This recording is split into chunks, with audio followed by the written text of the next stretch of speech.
Welcome back to my channel. Happy to have you here for another video. And for today's case, we are doing another family collaboration, except for normally I have family involved in actual video. Normally they film clips and we add it in, but this time it'll be a little different. I worked with the family to get information because there is little to no coverage on this case actually. The family member that I worked with to help me kind of fill in some of the blanks is actually Fawn, the victim's cousin. And she was not really involved in her life at this time, and she didn't know she was missing for a few years after she went missing. I know that sounds crazy. I'll explain everything in a bit, but she didn't feel like it would be super beneficial for her to be in the video, but she has been Fawn's advocate. She has been reaching out to a lot of content creators to cover this case because they need awareness. My friend Danielle Hallen, which I'm sure a lot of you guys know her, she's an awesome true crime YouTuber. If you don't know who she is, you're missing out. I will link her channel below. She's such a great victims advocate, and she asked me to cover this case. And when I looked into it, I was blown away at how this was handled. I mean, what a mess. And this is one of those videos where you can be an active true crime viewer. There's going to be several things that you can do in order to help move this case along because it's sadly really gone nowhere over the years. But before I jump into the case, I'm really excited to let you guys know about a new partnership that I am doing with ArtByJac, who some of you may remember when I did a collaboration with her for Thorn last year. We made a really cool rose themed jewelry collection. She still does jewelry, but she also sells tons of beautiful crystals. I have so many of her crystals in my home. As you can see just in my background, crystals are all over my house. I have a huge collection. I absolutely love them. I think they're so beautiful. I love that they come right from our earth. One of my favorite crystals is Mexican onyx. I have a ton of Mexican onyx in my house. So Jacqueline recently just sent me a bunch of Mexican onyx pieces and they're so beautiful. She has a huge selection and we are going to be working together to raise money for her justice now, which is very cool. So if you are also into crystals like me, you can shop her site and 25% of your purchase will go right to her justice, which is really, really generous of her. It's really cool. She actually just moved to Colorado, so we're gonna be doing lots of projects together in the future, but this is gonna be an ongoing partnership for quite a while. Sometimes buying crystals online can be really sketchy, but you can trust Jacqueline. She's super ethical about where she gets her crystals from, making sure that they're authentic. She's very fair in her pricing. She has a very wide selection of crystals, like every type you can imagine, and she has smaller, more affordable pieces and, you know, larger ones as well. She's super careful about where she sources everything from, and she has a great reputation in the crystal world. I really trust her. She runs her business like a boss, and I'm so excited to be working with her. She's such a nice person. I really appreciate her donating 25%. That's quite a bit. So anytime you need to get crystals, you can use that code Kendall Rae and you'll be donating 25% of your purchase to Her Justice. If you haven't heard of Her Justice, they are an awesome organization to support. At Her Justice, we provide legal services to low-income women in crisis in the areas of family, matrimonial, and immigration law. Last year, Her Justice provided legal services to over 3,000 women and their over 4,000 children. Her Justice makes sure that our clients receive that access by connecting them with private attorneys from around the city so that our clients have access to the legal tools that give them safety, security, and self-sufficiency. I've been displaying a bunch of crystals that are going to be available on the day that this video drops. So if any of them catch your eye, go and snatch them up. So I like to start all of these family involved videos, even though there's not going to be family included in the actual video in this one, they will be looking at the comments.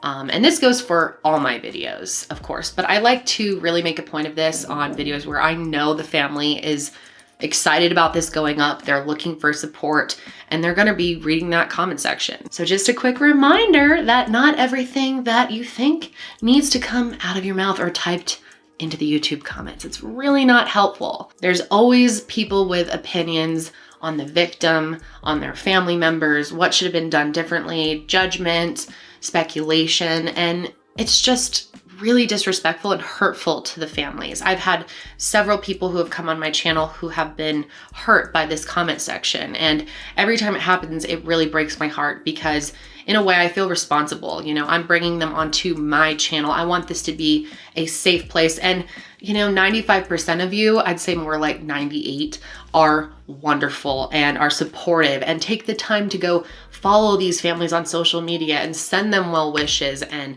sign their petitions or fundraise or whatever it is. And I'm really grateful for my audience. I mean, you guys blew me away with the last family involved video. We did a ton of fundraising. I'll talk more about that later in this video, but I am really, really proud of the majority of you. I just want to remind those of you who have not been so kind to family members to just keep your mouth shut. I mean, I'm just gonna say it. It's just not worth it to write something mean to someone who's already been through trauma, okay? Can we just all agree to do that? Write whatever you want about anyone else, but the family of the victim and the victim themselves, off limits. So let's get into the case. Today we're talking about Fawn Mountain, which I think is such a beautiful name. Fawn Mountain. It's just like, oh, music to my ears. Fawn's full name was Fawn Marie Mountain, and she was born on March 2nd, 1987, and she was raised with her brother Alan in the small town of Altoona, Pennsylvania, by her mother Dorothy and her stepfather. As a child, she was known to be very outgoing, adventurous, fun, sweet, caring,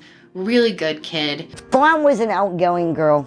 She would do anything for anybody. She was very close growing up with her cousin Bridget. They would do, you know, holidays together, spend a lot of time together, and they kind of, you know, got estranged over the years. I'll explain that a bit more. But as kids, Bridget said that they were very close and she loved Fawn. Fawn was also described as someone who was always willing to go above and beyond for someone, always had anyone's back, was willing to give them a favor, help them out in a pinch. You know, she was just always there for people. She got along with basically everyone. But unfortunately, Fawn did face a lot of challenges and trauma in her early life. Her home was very dysfunctional, very chaotic, sometimes could be very loud and scary. And not only that, Fawn also faced a lot of abuse, sexual abuse, from people in her own family and family friends as well. So she developed a lot of trust issues, and it caused a lot of problems for her later in her life. But despite the dysfunction, for the most part,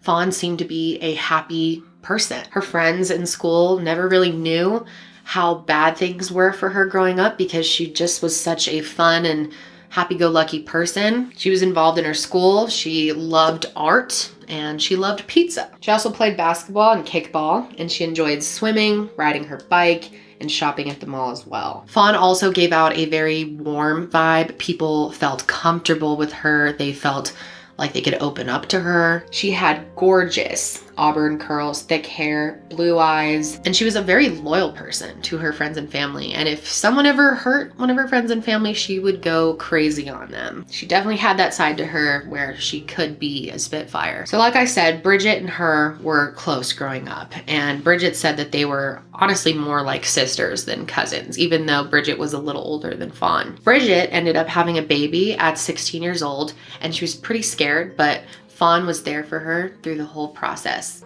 Fawn and I were already close to begin with, but we got even more close because she just grew so attached to my daughter. When Bridget had her daughter, Fawn loved her. She loved kind of being an aunt to her, and it brought Bridget and Fawn closer together as well. Fawn also ended up getting pregnant at a young age a little bit after, and this happened with an abusive partner, and she actually had 2 babies with this person. And this guy really brought her down to a very low level. I mean, destroyed her self-esteem, was horrible to her. He made her life miserable. So she ended up struggling so much through the abuse that she wasn't able to really get a solid job and really fend for herself and take care of her children.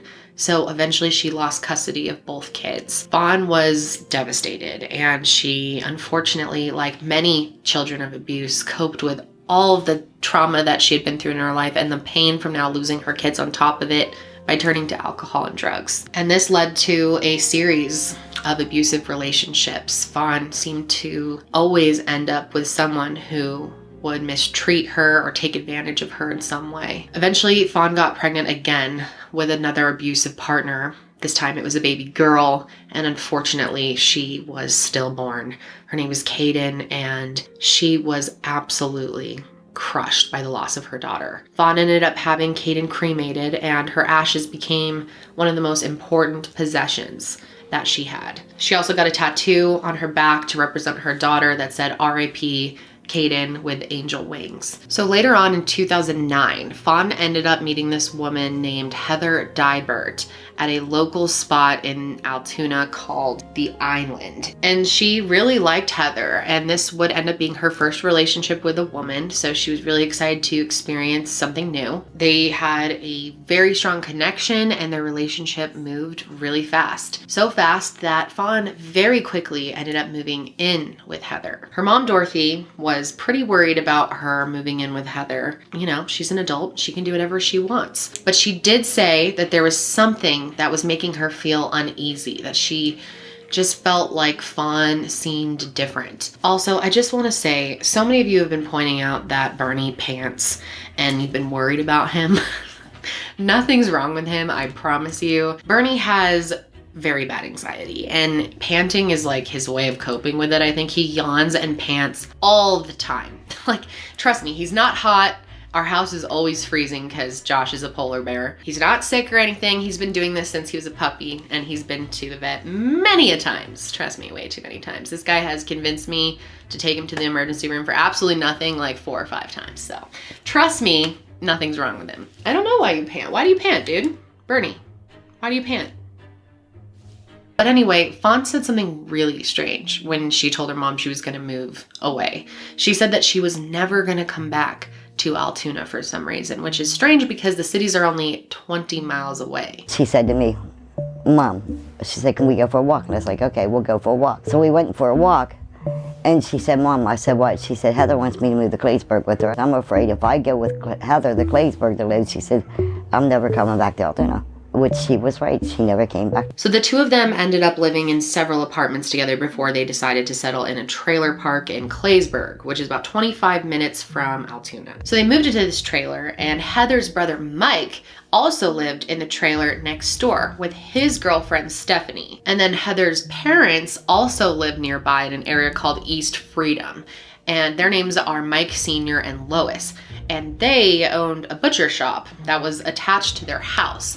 And Heather and Mike would sometimes work at the butcher shop. So Mike's girlfriend, Stephanie, had a lot of feelings about his sister Heather for a while. She felt a little uneasy about her, and when she met Fawn, she instantly became concerned because she could tell that Fawn was such a nice person, that she was very down to earth and genuine, and she didn't want her to get hurt by Heather. From Stephanie's point of view, Heather was a difficult person. She had a hard time keeping a job. She had seen her have a lot of outbursts. She knew that she could be quick-tempered, and she worried about Fawn. And get this, 4 other partners of Heather's from the past have filed either protection from abuse orders or restraining orders against her over the years. And I've gotten a restraining order against someone, and it's hard to do. Like, it's not just something you can walk in and get done. There has to be proof in most situations. Most judges are like kind of strict about doling those out.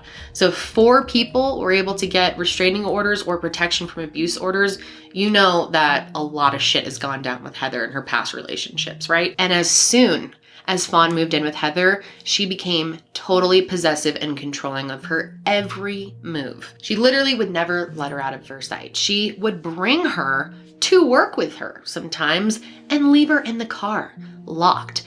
And she would make it so that the alarm would go off if she tried to get out of the car, and she would know.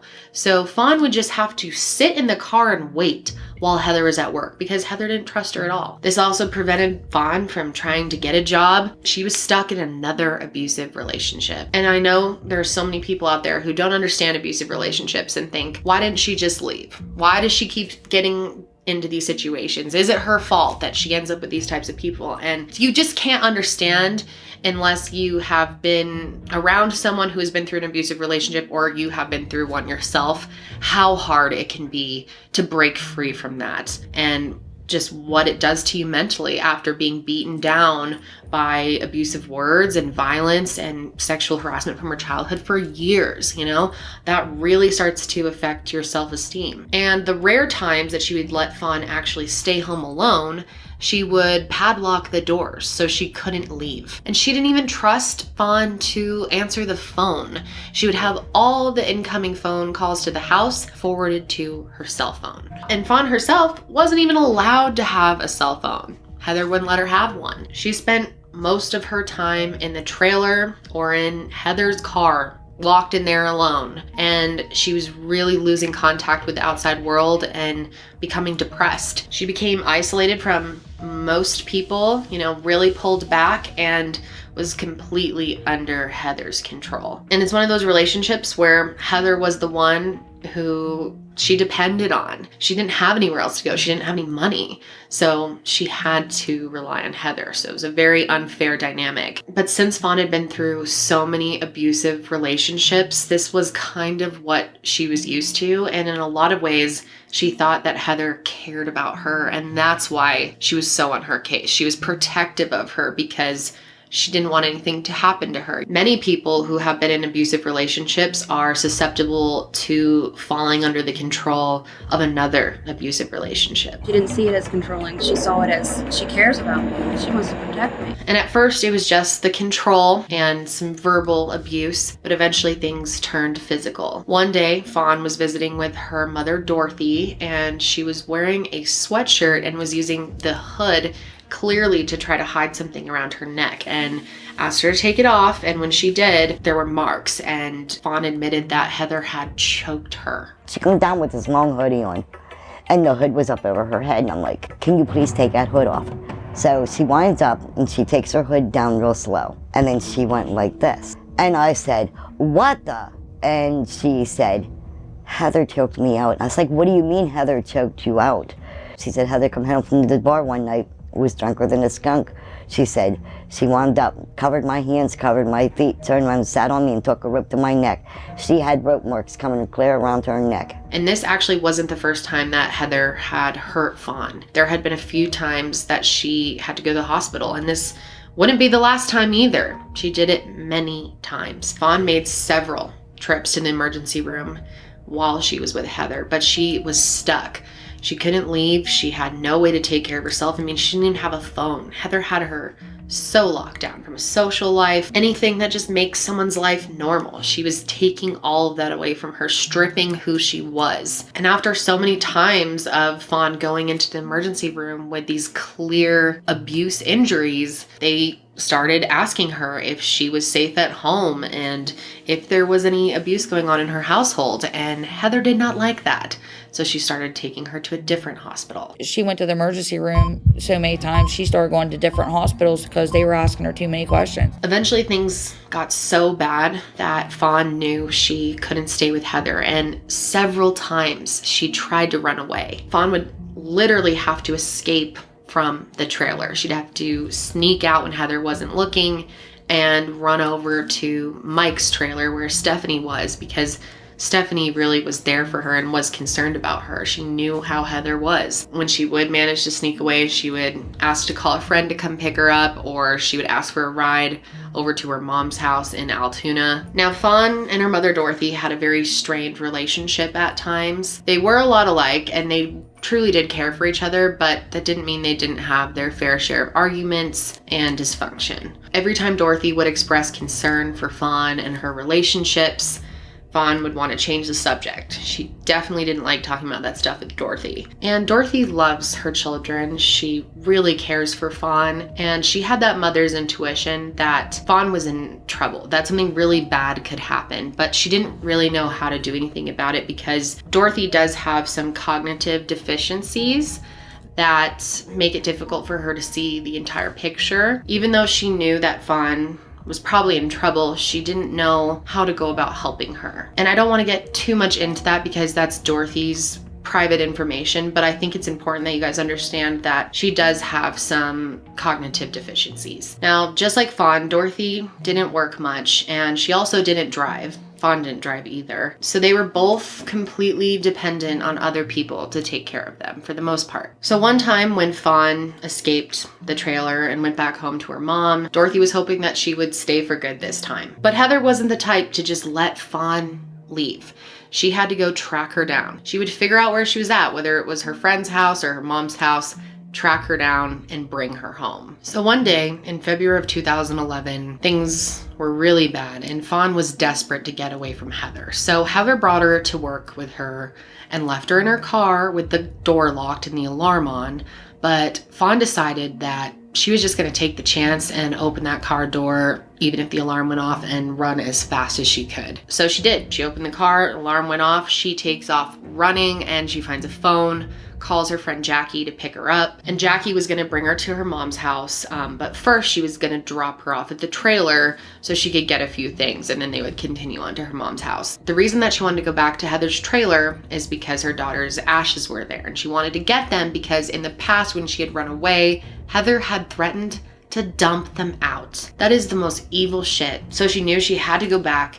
She had to get the ashes, but when she got there, she realized she didn't have the keys to the trailer. So she decided it was worth it to break in and get the urn. But Heather found out about it and reported it to the police. And you're not gonna believe this, but Fawn was charged with breaking and entering into her own property, and she was also charged with felony burglary and trespassing. She was ordered to pay $2,700 in fees, which was gonna be a lot for her, and she had to be on probation. So then after all of that happened, Dorothy, her mom, gets a restraining order in the mail, not from Heather, from Fawn. Heather had found a way to cut off Fawn's only lifeline, only other supporter. And I don't know how that bullshit happened. I mean, maybe it's just different state to state with how easy it is to get a restraining order, because it's not like there was evidence of why she needed to be restrained from Dorothy. And I'm sure Fawn wasn't pushing that hard. It was clearly Heather.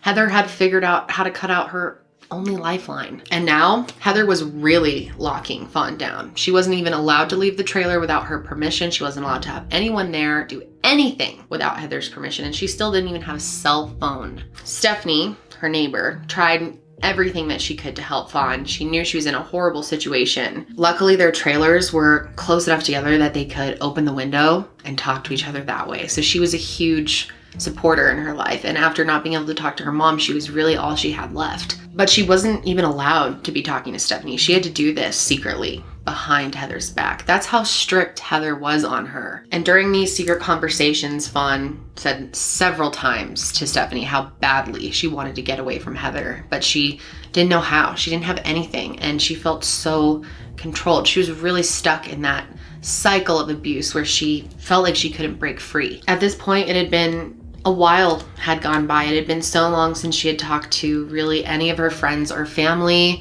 Now she hadn't talked to her mom in a long time, and Dorothy didn't fully understand what was going on, you know? Why was she getting this restraining order? And she no longer had contact with Bridget, her cousin, or any other family members. She was really isolated.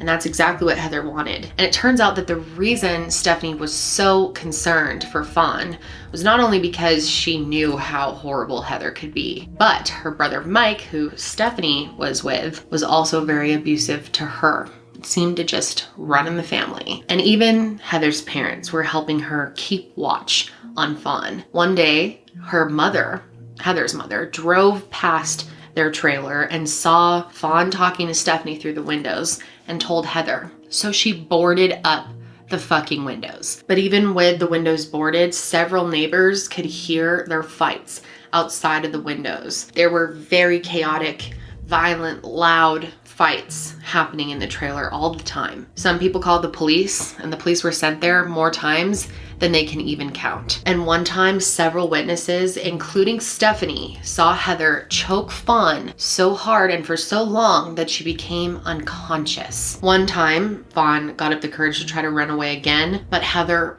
followed her and almost ran over her in her truck. After that, Fawn ran away from her and escaped into a neighbor's house, but Heather followed her in and literally dragged her out and back to the trailer. And this went on for a while. And in October of 2012, Fawn got so desperate that she decided she was gonna make the move to try to get back to her mom's house, even though this restraining order was in place.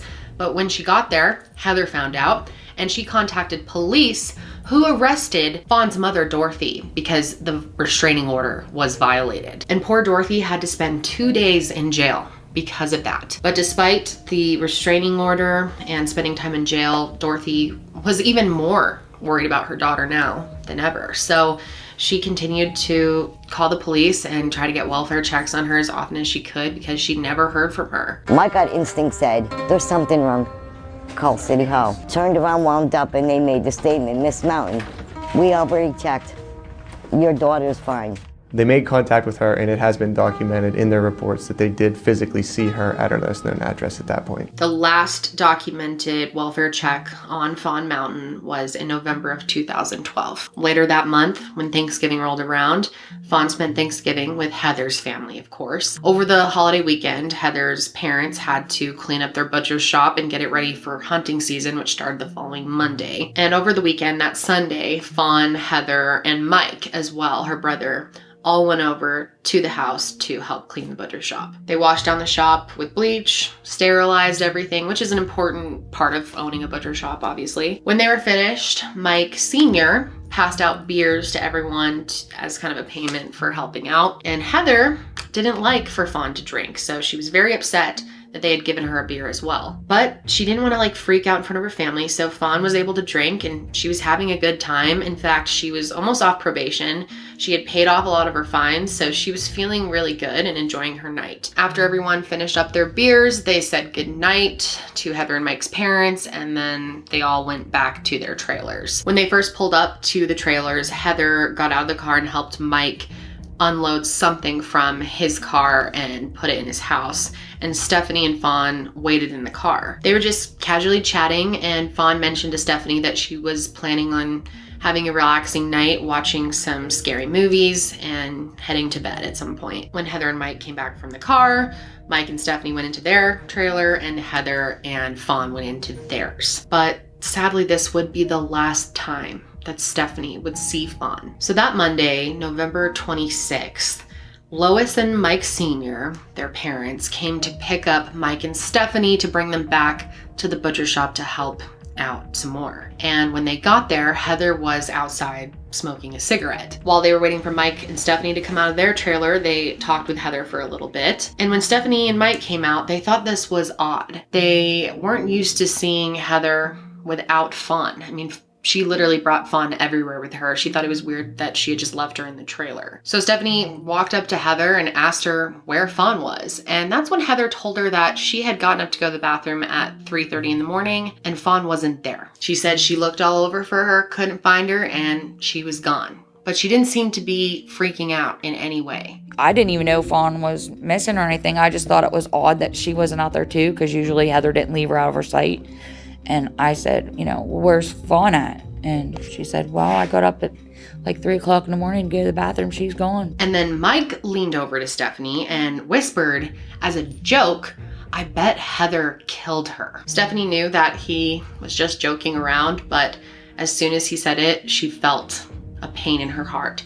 She just felt like something was wrong. She knew that Fawn would come to her if she was trying to escape Heather, that she probably would have let her know if she was gonna run away. But she hadn't heard from her at all. She had no idea who she would have contacted for help. And Heather's behavior from the beginning was just bizarre, because every other time that Fawn had run away, Heather would track her down. She would go around the town, go to all of her friends' house, ask people if they had seen her. She would not let Fawn out of her sight. And this was the first time in 6 years that she suddenly didn't seem to really care that Fawn had run away. She didn't try to track her down. She didn't even call her mom to see if maybe she was over there. Nothing, which Stephanie knew was very suspicious from the beginning. For 6 years, anytime that girl would leave her, she would be losing her mind, going house to house, seeing if anybody's seen her or took her anywhere. Or who leaves at 3 o'clock in the morning in the middle of winter and doesn't take anything? Soon, Stephanie got even more worried because she realized that Fawn didn't take anything with her. Literally nothing, not even her daughter's ashes. She would have taken Caden's ashes if it was the only thing that she brought. It was the most important thing to her, and she was so worried that Heather would dump them out if she left them there. So there's just no way that she would have voluntarily left without them. Also, this is the middle of the night in the winter in Pennsylvania. She didn't bring any jackets. She didn't have a phone. She has no money. where would she have gone? Who leaves at 3 o'clock in the morning in the middle of winter and doesn't take anything? So Stephanie called Dorothy and told her that Fawn was missing and asked if she was over there. Dorothy, of course, said no. And as soon as she heard her daughter was missing, she contacted the police. My gut instinct said, there's something wrong. But she was told that Fawn couldn't be listed as a missing person because she was an adult. And then about a week after Fawn goes missing, Heather's father comes over to her trailer and redoes like the whole thing. I mean, they like completely remodeled it. They tore up the carpet, the floorboards, they put in new flooring. And this was all in the middle of winter, when they had never talked about doing this beforehand. It was just all of a sudden they decided to remodel the trailer. And even though it was the middle of winter, they also decided to build a dog run in their backyard, and they poured a concrete slab for it. Now, I don't know if that's normal to do. I've never really seen a dog run with concrete in it. I guess some people would do it. I have a dog run in my backyard, but it's on grass so that they can go to the bathroom. I don't know, maybe that is something that people do, but I thought that was kind of odd. Anyway, they never finished the dog run, but they did pour the concrete slab, which is weird. They took out the carpet, the floorboards, like the plywood, like that's in a trailer. They took it out, ripped it all out, put all new like flooring in and everything. And then a week after that, Heather packs up all her shit and moves to Ohio. And she really didn't have a hard time getting over Fawn or spend much time worrying about her, because 2 months later she met a new girlfriend in Ohio and brought her back to Pennsylvania. And then get this, about 6 months after Fawn went missing, their family decided to close up their butcher shop. Yeah, and they sold pretty much all of the equipment. Very sus. And when people would ask Heather about Fawn, she would give everyone different stories. At one point, she claimed that Fawn was in prison in Ohio, and that when the police had called her to ask to release her back home, Heather refused. Another time she was telling this story to someone, and she said that the prison was in Arizona, not Ohio. Obviously, she was telling some people that she just left in the middle of the night. It seemed like she would just tell people different stories based on who they were. And she never alerted most of Fawn's family that she was missing. Obviously, her mother, Dorothy, knew she was missing, but like I said, she had some cognitive deficiencies and had trouble contacting people or making a lot of progress in all of this. And the police seemed to really take advantage of that. I'll discuss that more later, but not a lot of Fawn's family knew she was even missing, including her cousin Bridget. In April of 2015, Fawn's uncle called trying to look for her, and it was because her stepfather was in the hospital and didn't have much time left, and he wanted to say goodbye to her. But Heather didn't even mention to them that Fawn had left. Fawn's stepdad was in the hospital dying. They were trying to get a hold of Heather. She acted like Fawn went missing and came back and was staying there, and was telling her uncle and them that she was there. Finally, a family friend decided to go to the trailer and actually look for her themselves. But when they got there, Heather confessed that she had left years ago. So her mom, Dorothy, ended up contacting the Social Security Administration and letting them know that Fawn probably wasn't getting any of her welfare checks. So they sent a notice to the trailer saying that Fawn had to do a face-to-face meeting with them in order to continue receiving these checks. And it wasn't until then, and I know this is hard to believe, but it wasn't until then that police decided to file a missing persons report. This is 3 years after she first went missing that a report is finally filed. And remember, her mom thought that she had reported it, and they really took advantage of her and the fact that she has these cognitive deficits. But finally, the Greenfield Township Police Department decided to step in and handle the case. They interviewed everyone that knew Fawn and took official signed statements. But after that, they didn't do much else. Dorothy tried her best to keep on them, keep up with what was going on, but it wasn't long before the police seemed to notice that she didn't really have the ability to push back at them or understand fully what they were talking about at times. And so they took advantage of that and brushed Fawn's case off. Every time she would talk to them, they would just talk in circles, confuse her more, and the case never went anywhere. So it wasn't until June of 2017 when her cousin Bridget finally found out that Fawn was missing, and she was shocked. She had absolutely no idea that this had happened. She found out because another family member had given Dorothy a ride to the store, and she casually mentioned that she hadn't seen Fawn in years. So she obviously freaked out and she contacted Bridget. Over the years, Fawn and Bridget had really drifted apart, not because of anything bad. Life just took them in different directions, and Bridget had a baby and was very caught up in raising her children. Fawn, went into the party scene a little bit more, and they were just in totally different places in their life. So they sort of lost contact, and she had no idea she was missing for 5 years. Remember, Bridget had moved away, so there wasn't a lot of connection between their families after that. For her, that has been one of the most frustrating things, because so much time was lost when Fawn really did need an advocate. And so Bridget's really stepped up and has tried her best to get as much attention on this case as possible and hopefully start to get things moving after all of this time. At the time, her and Dorothy were still connected on Facebook, but they didn't really talk. She hadn't spoken to her in years. But when she heard that Fawn was missing, of course, she DM'd her and asked her what happened. Dorothy filled her in all about Heather and about Stephanie and how she had been an ally to her.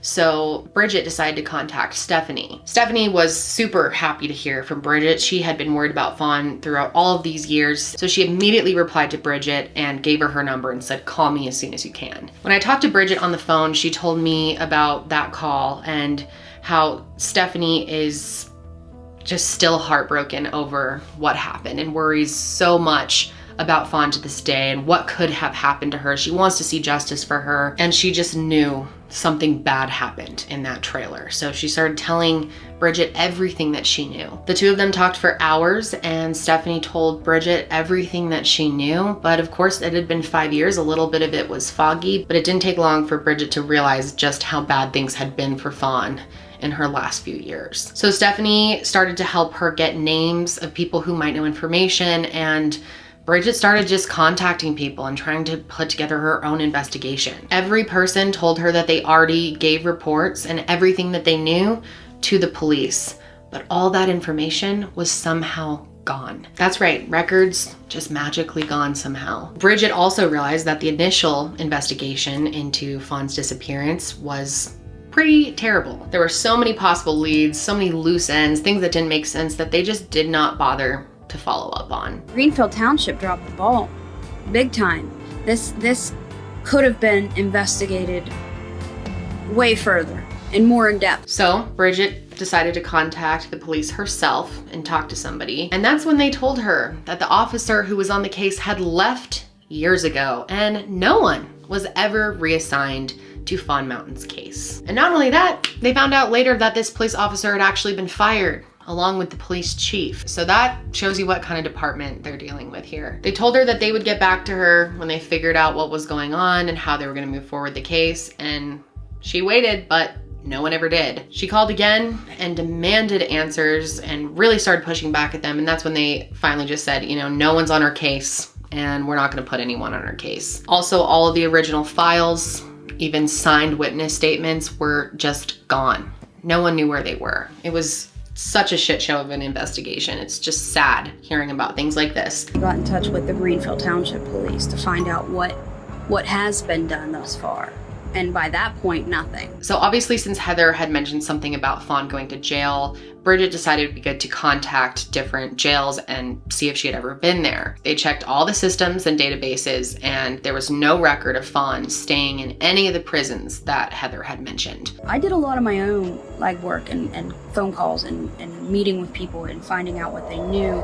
I know Greenfield Township did database searches throughout all these states, because then there was at one point Arizona. She was supposed to be in Arizona, according to Heather. All of these states, they checked the databases and nothing. So in August of 2017, something good finally happened. The state police ended up getting involved, and Bridget said they have been so much better to work with, and they care much more about figuring this out. The trooper who's leading the case right now is named Trooper Martini. She has been a big contact for Bridget to work with along the way, and she's done a much better job of keeping Bridget and Dorothy as well updated on what's going on. So although Stephanie and Bridget strongly feel that Heather was involved in Fawn's disappearance, the police had no solid evidence of that, so they didn't have a clear person of interest. But they did say immediately that they suspected foul play. We're going as far as even stepping out and saying we suspect that foul play is involved with this. Since Fawn's disappearance, like I said, Heather moved on. She had a new girlfriend who had kids, and they were all staying with her. But eventually, that woman also got tired of the abuse and ended up leaving and filing a restraining order against Heather. So the pattern continues. And this time, Heather was actually arrested and charged with felony strangulation. But she ended up pleading guilty to lesser charges, so she was only given 24 months of probation for that. This woman actually ended up marrying Heather. So she left the state when all of this happened without even getting a divorce.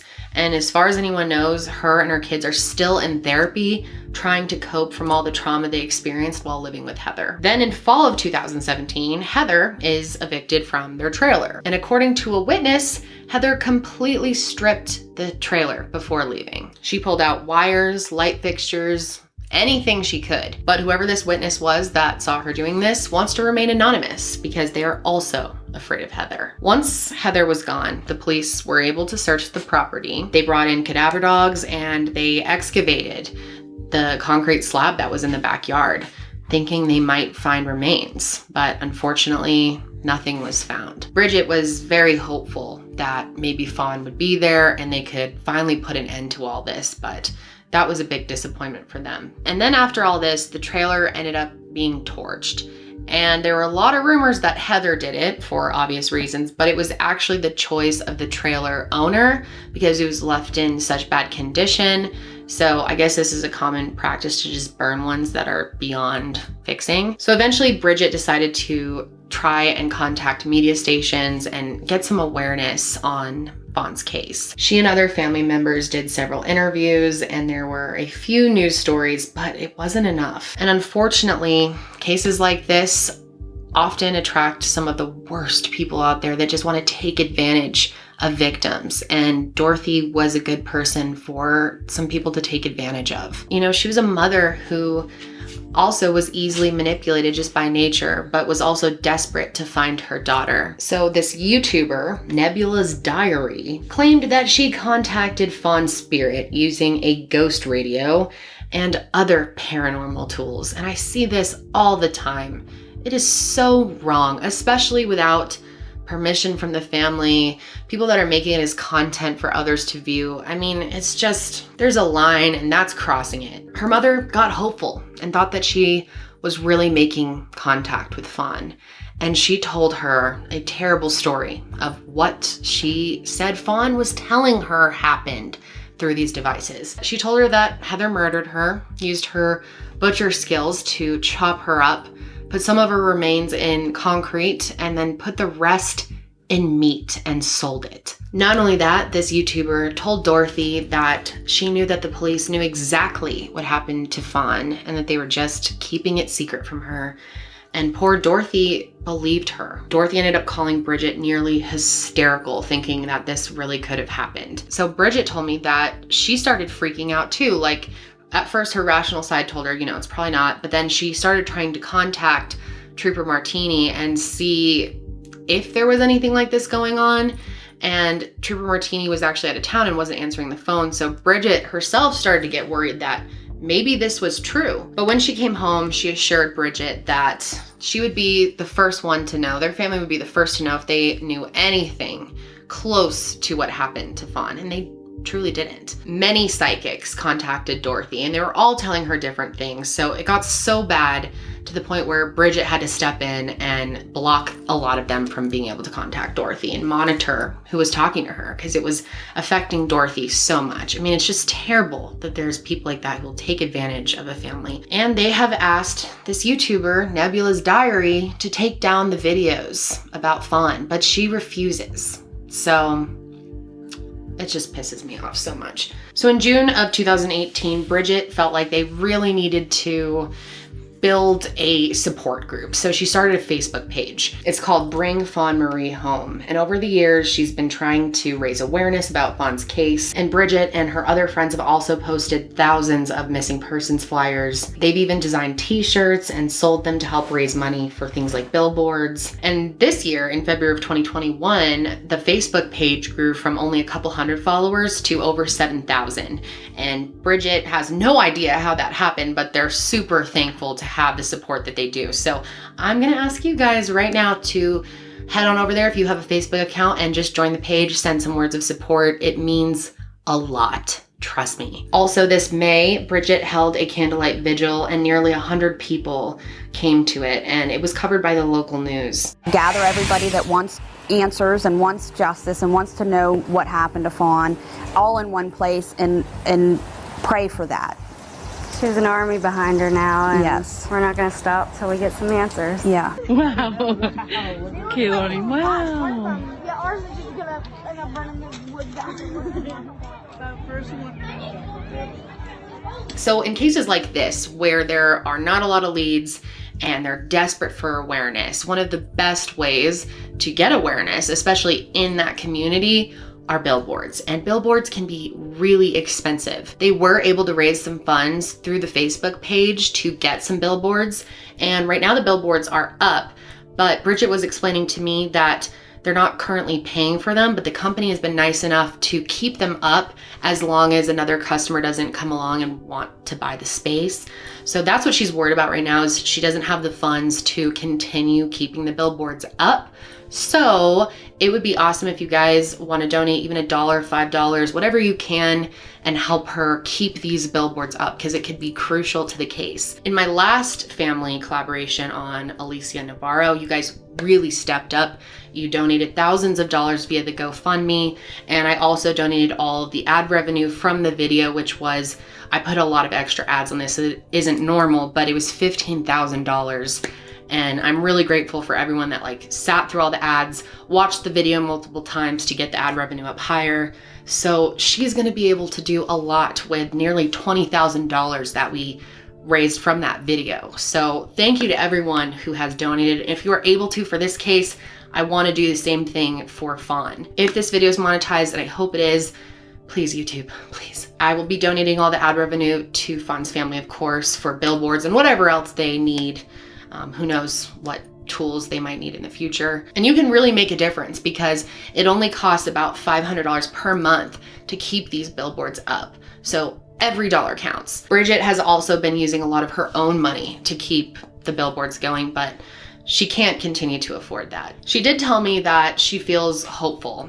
She really likes Trooper Martini, and the state police have been so much better to work with, and she told me she's hopeful that we might see some movement soon. And she actually says that a lot of this could be due to the billboards. So they help a lot. Bridget and Stephanie have become really close friends with this, and they've also become close with Dorothy as well as Fawn's brother, and they are all working hard to fight until they get justice for Fawn. Stephanie is no longer with Heather's brother. They had a very tumultuous relationship as well. She and Bridget, I just point blank asked her if they thought Mike was involved, and they don't. They honestly don't think that he knew what happened or has any information or helped in any way. But of course, it is possible that he knows something. It's possible he has information that he hasn't shared with the police. Who really knows? So now it's up to the state police to conduct those interviews, try to get more information, and put the pieces together. A lot of people are frustrated with the state police. They think they have not made enough progress so far, but Bridget just drilled home to me that she really does think that they are helping and that they will continue to do so, and that we could see a resolution for this one day, and I really hope so. The Pennsylvania Crime Stoppers is offering a $10,000 reward for any information that leads to finding Fawn. Fawn has auburn hair that may be dyed black or dark brown. She has blue eyes, pierced ears, and lip. She also has an R.I.P. Caden tattoo with angel wings on her back and a Braden tattoo on her neck. Sometimes she will answer to the nickname Bambi. So of course, if you know any information, you can contact the Pennsylvania State Police at 814-696-6100. And please follow the Facebook page. That's where they put most of the information out. I talked with Bridget about also creating a Twitter account because I think that can be helpful too. So I'll have that linked below if we go ahead and do that. Also, we have just created a petition. So if you would like to sign that, it only takes a couple of seconds and it can really help out this family. So be an active true crime viewer, guys. Give back to the victims of the content that you're watching. If you don't have the money to donate, to just sign or follow, just show a little bit of support, because these are real people going through these horrific things, and the more support that they can get, the better off they will be, and there will be a higher chance of possibly resolving these cases. That's all I have on this case. This one is so frustrating. It's so incredibly sad how people can get away with things like this, that the police weren't following up. You know, it's just let go so easily, and that so many years went by that Bridget just didn't even know. I mean, that just breaks my heart. Bridget's such a nice person. She literally rescues kittens for a living. She's so nice, and if she had known any earlier, she would have done everything she could. But thankfully, she did end up finding out and was able to get involved, and it's, you know, mostly thanks to her that Fawn has gotten the coverage that she has, which hasn't been that much. Hopefully there will be more. But that is gonna be it for me today, guys. I wish there was more to share with you on this case, but that is it. All the information that you need, from contacting police with information to ways to help the family, are all linked below, along with my Her Justice collection and my new collaboration with ArtByJac. So go get yourself some crystals, treat yourself. Stay safe out there, guys, and I will see you next week.